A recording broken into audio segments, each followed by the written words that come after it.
अस्सलाम वालेकुम। तो कैसे हैं आप लोग? क्या आप अपने परिंदों को जहर दे रहे हैं या खुराक दे रहे हैं?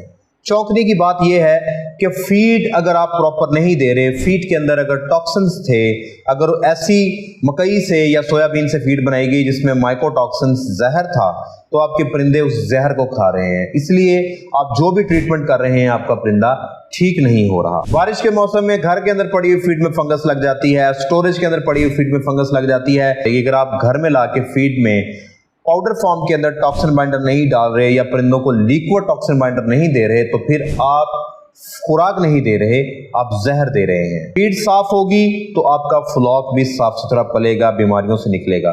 टॉक्सिन बाइंडर आप देना चाह रहे हैं, नो टॉक्स को आप दराज से जाकर परचेज कर सकते हैं, या आप फीड वाला कोई भी 5 किलो की पैकिंग में टॉक्सिन बाइंडर लेके शामिल करें, या आप एसिडिफाइड कॉपर सल्फेट इस वाली वीडियो में जो मैंने बनाना बताया है वो बना के अपने परिंदों को दें। दुआ में याद रखिएगा।